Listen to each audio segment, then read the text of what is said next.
Hello guys, namaste, welcome back to my channel. This is Amisha Singh Chauhan, and if you're new here and you're looking for something fun, dark and mysterious, then you're at the right place. So do not forget to subscribe to my channel and also hit that bell icon so that every time I'm here with a new case to talk about, you'll get to know about it.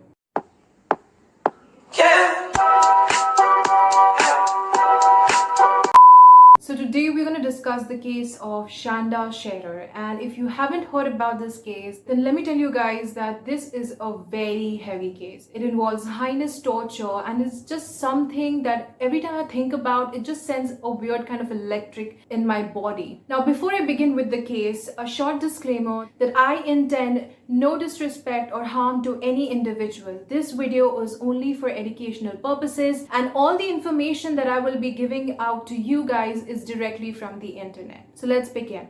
On 11th of January 1992 in Madison, Indiana, United States of America, two brothers were driving to Jefferson Proving Ground, and that is when they saw a body by the side of the road. At first they thought that it was a burnt mannequin, but as they got closer, they realized that it indeed was a body, a human dead body which was brutally burned. They contacted the police and the homicide investigators arrived immediately. Initially, they suspected that it was a drug case that has gone wrong. Now, what happened next is that the very same day in the afternoon, a missing person report was filed with Clark County Sheriff of a girl 12 years old named Shanda Sharer. The very same day at 8:30 p.m., two hysterical girls, Toni Lorison and Hope Rippey, arrived at the Jefferson County Sheriff's office with their parents, and they started rambling and describing some events that took place the previous night, that is on 10th of January 1992, and in the early hours of 11th of January, the very same day, which involved two other girls who were their friends and also a girl named Shanda. When the sheriff got this information, he directly contacted the Clark County Sheriffs and it was confirmed. They were able to match the missing person report with the body that they had found earlier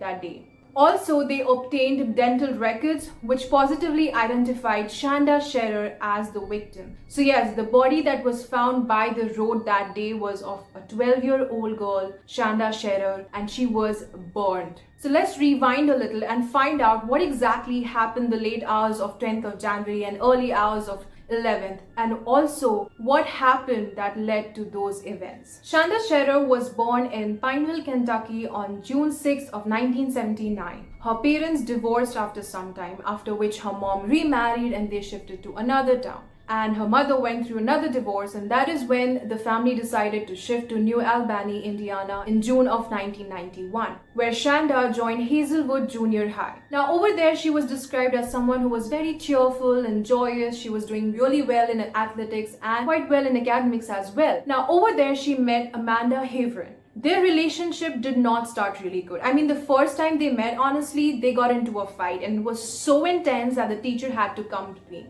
They were put in detention, and that is when they became friends, really good friends. And soon their friendship transformed into something very romantic. Now there was someone in the school who just did not like it. It was Melinda Lovelace, 17-year-old Melinda. Amanda and Melinda, they were in an on and off relationship. But according to Amanda, at the time when she was with Shanda, Melinda was already dating a girl. Now what happened is that in October of 1991, Amanda and Shanda, they went to a school dance together. Now Melinda, who was very jealous, she directly confronted Shanda and threatened to kill her because of the relationship that she was having with Amanda. Now what happens is that when Shanda's mother got to know about this relationship, she just did not like it. She was very worried, and out of concern, like you can just say that she disapproved of the relationship. So she, along with Shanda's father, they arranged her transfer to a Catholic school in November of 1991. Now, according to Shanda's mother, I'm saying according to Shanda's mother, Amanda would still write her letters and call her every day, but Shanda had moved on.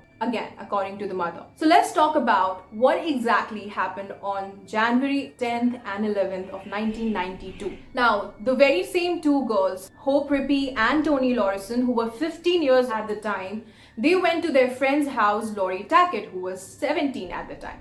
Now, Lori told them that they were going to go to Melinda Lovelace's house, who was Lori's friend. This was the first time that Tony and Hope would be meeting Melinda. So when they arrived at her place, they borrowed her clothes and changed into them. And that is when Melinda told them about the plans that she had made for the night. Now, Lori knew about these plans, but the other two girls had no idea. Melinda showed them a knife. She said that she was going to use this knife to scare a girl named Shanda, who was a copycat and was trying to steal her girlfriend Amanda from her. Now, after which they drove to Jeffersonville. Jeffersonville is the place where Shanda would spend weekends with her father. And that weekend she was with her father there as well. So they go to her place and Tony and Hope go to the door. Over there, they tell Shanda that they are Amanda's friend and Amanda is waiting for her at the witch's castle. And they invited her to take her there. To which she said that she won't be able to go then because her father was still awake. So she asked them to come a couple of hours later. Now, when Tony and Hope went back inside the car, they told Melinda, and Melinda was not happy with this. She got really mad. But the other girls, they calmed her down and promised her that they would definitely come back for Shanda.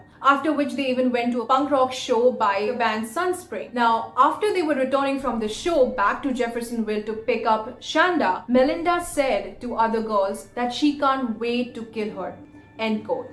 But then she added that she was just intending to scare her. Anyways, they arrive at Shanda's place again. But this time, Tony, she gets uncomfortable. So she chooses not to go. Instead of her, Lori and Hope go to the door. Shanda is very resistant to this idea. She resisted a lot. She did not want to go with these girls. But these girls, they pushed her a lot. And in the end, she agreed to it before she changed her clothes and she went with them. Now, by the way, this entire time, Shanda has no idea that Melinda is involved in this. I'm sure that if she would have known, she would have chosen to not go with them. But anyways, she's sitting in the car and they're driving to the witch's castle. Now, Hope, who was driving the car, she was bombarding Shanda with questions related to her relationship with Amanda, especially on sexual basis. Now, Melinda, this entire time, was in the back seat under a blanket with the knife. Now, when they were on their way, halfway through it, she just sprang out of nowhere.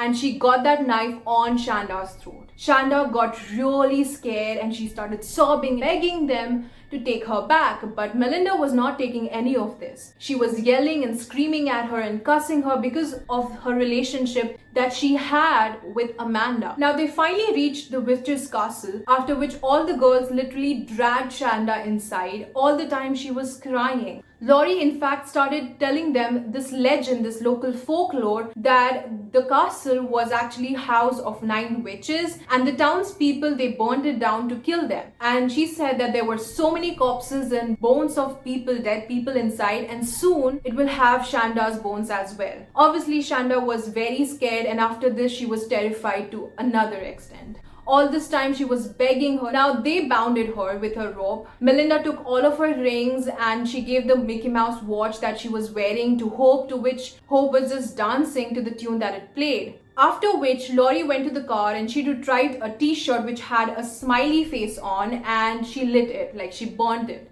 And all of a sudden they realized that the noises, all the screaming and yelling and the fire might catch the attention of the cars that were passing by. So they got really scared and they wrapped up everything and dragged her back inside the car, but this time they locked her in the trunk. And they drove to a garbage dump-off place which was quite near to Lori's house, and it was by the side of a forest. Now over there, Tony and Hope, they chose to stick in, like inside the car. But Melinda and Lori, they dragged her outside. They got her naked and started punching her. Shanda had braces on. She just got her braces a couple of weeks ago. And they would literally bang her head to the knee, on her knee. And she was bleeding profusely. Now what happens next is that Melinda retrieves the very same knife that she had shown to other girls earlier and tried to slash Shanda's throat with it.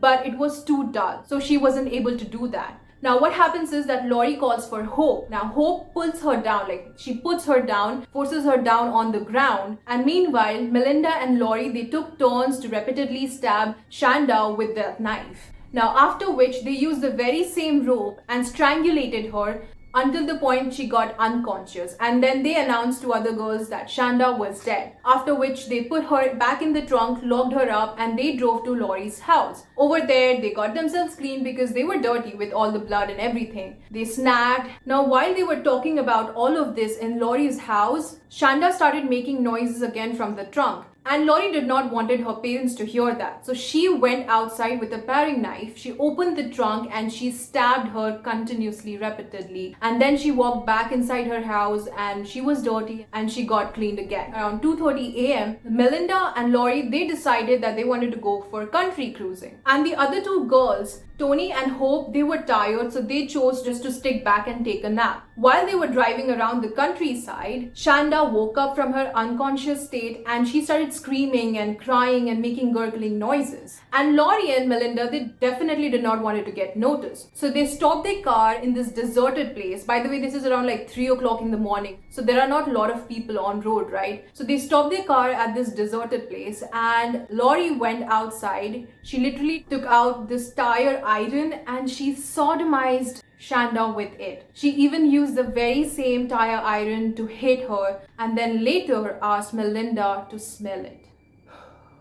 I know. Now, after which they drove for some time and they went back to Laurie's house. When they came back, they told the other girls that Shanda was dead and they were laughing, and Melinda and Laurie were telling the girls how they tortured her to death. Now that is when Laurie's mother, she overhears them speaking and she walks in and she gets really mad because it was really early in the morning and Laurie had invited her friends. To which Laurie was like, okay, I'll take them back, whatever. Now before they drove, Hope goes behind, she opens the truck, she sprayed Shanda with Windex and taunted that you're not looking so hot right now, are you? Now after which they drove off to a nearby gas station or a petrol pump. Now over there, they filled the car with petrol and they bought this 2-liter Pepsi and emptied it and filled it with gasoline. After which they drove off to the very same spot where Shanda's body was later on found. They dragged her outside. Now again, this time Tony and Hope, they were still inside the car. I feel like they were very uncomfortable with all of this. They were just expecting that she would just scare her, like Melinda was just going to scare Shanda. But after a time, they realized that it was more than just that. And according to Hope, she came on Dr. Phil's show. Over there, she said that,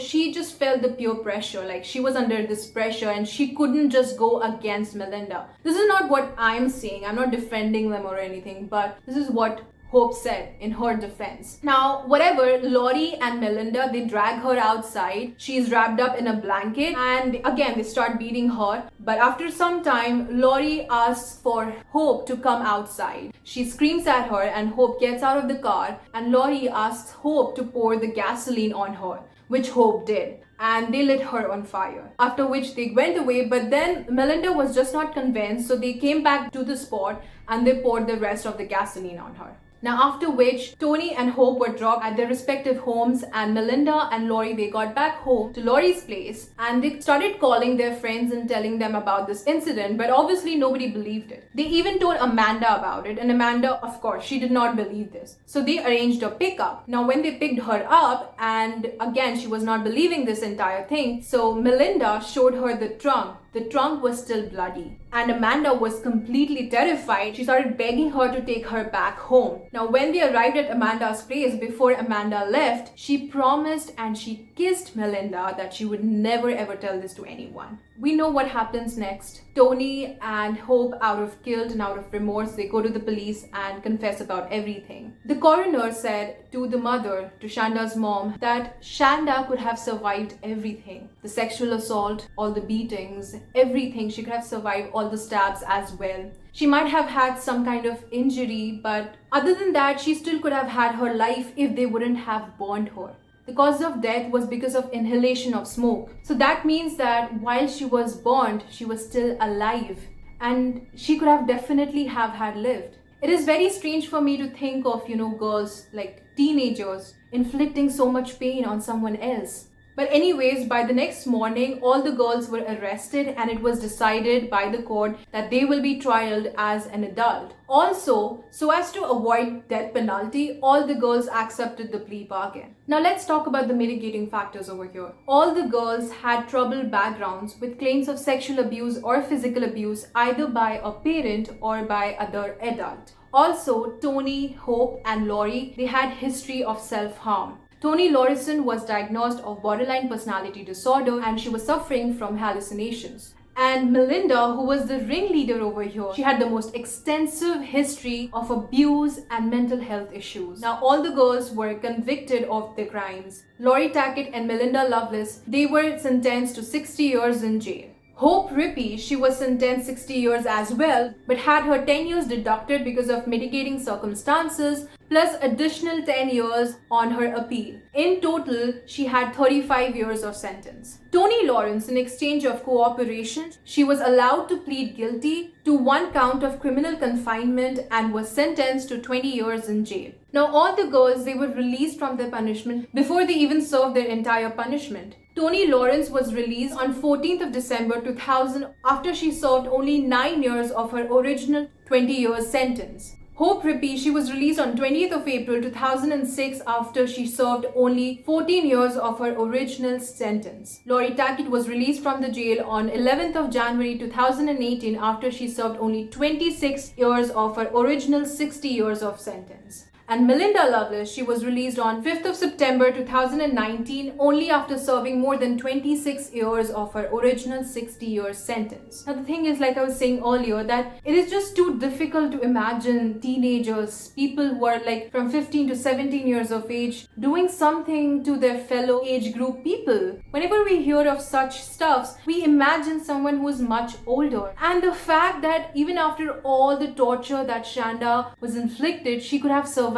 This little girl, she was so brave, she was so strong that she did not just give up till the end. She was fighting for her life, for her dear life. But these girls, they were so ruthless, and I just can't imagine how could someone do this. They definitely had terrible histories. They definitely did not have secure environment at home or outside, but that does not give someone a reason to do something so heinous. There are so many people among us, unfortunately, who have had abusive childhood, but not all of us end up doing this, right? Now the thing is that I can't even imagine what the parents, what the family might have been going through. Shanda's father, who was really close with Shanda, he died in 2005 because of alcoholism. According to Shanda's mother, he did everything to kill himself other than just take a bullet to his head. While Melinda Loveless was still serving her prison time, she was working with an organization called ICANN where she would train dogs. Now, Shanda's mother donated a dog named Angel for Melinda to train. Now, a lot of people question this. You might question it. Shanda's mom hasn't forgotten. She would never meet these girls personally. But then she says that she knows her daughter and she knows that her daughter would have wanted some good to come out of this entire terrible and chaotic event. Now this brings us to the end of this case. I hope you found it informative. If you have any opinion on this case, I would love to know your feedback on this case. Drop them in the comment section. Also, if you have any other suggestions, any case that you want me to cover, then put them in the comment section as well.